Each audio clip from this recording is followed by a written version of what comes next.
یہ وہ بابرکت شب رحمت ہے، شب نور ہے، جس کے دامن میں اتنی برکتیں ہیں کہ کوئی محروم نہیں رہتا۔ صرف وہ بد نصیب لوگ جو شرک میں مبتلا ہیں، جو سخت کینہ پرور ہیں، جو قطع رحمی کرتے ہیں، قاتل ہیں، عادی شرابی یا بدکار ہیں، انہیں اس مبارک رات میں محروم رکھا جاتا ہے، ورنہ اللہ کی رحمتوں کا عموم اس بابرکت راتوں میں اس قدر ہوتا ہے کہ کوئی گناہ گار جو اس کے حضور ہاتھ دعا کے لیے اٹھاتا ہے اور اپنا دامن پھیلا کے اس کی رحمتیں مانگتا ہے، اسے محروم نہیں رکھا جاتا، بلکہ اللہ سب گناہ گاروں کو جہنم کی آگ سے آزاد کر دیتا ہے۔ قرآن مجید میں ایک مقام دیکھیے کتنا دل آویز ہے۔ فرمایا ما یفعل اللہ بعذابکم، اللہ تمہیں عذاب دے کے کیا کرے گا؟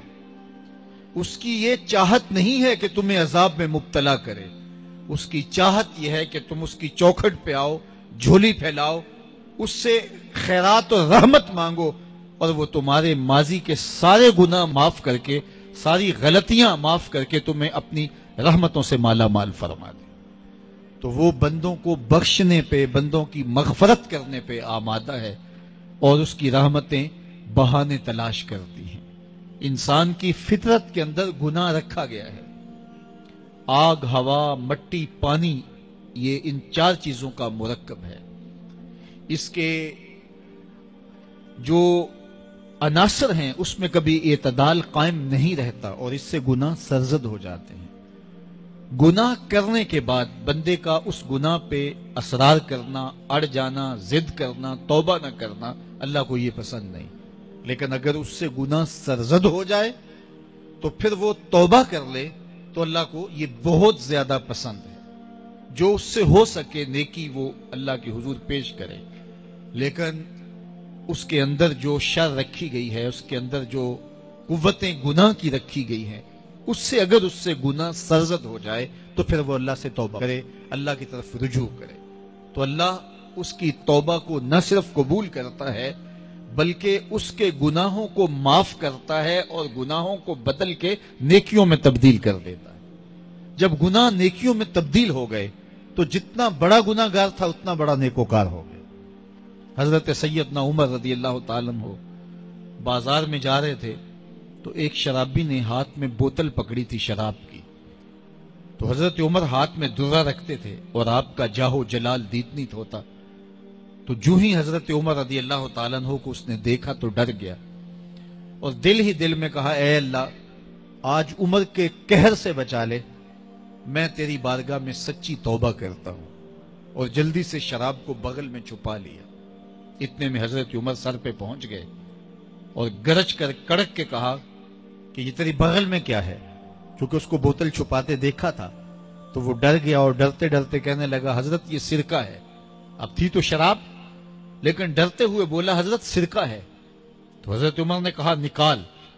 جب نکالا تو شراب نہیں تھی، واقعی سرکہ بن چکا تھا۔ تو جب اللہ کے حضور کوئی توبہ کرتا ہے اللہ اس کے گناہوں کو بدل کے نیکیوں میں تبدیل کر دیتا ہے۔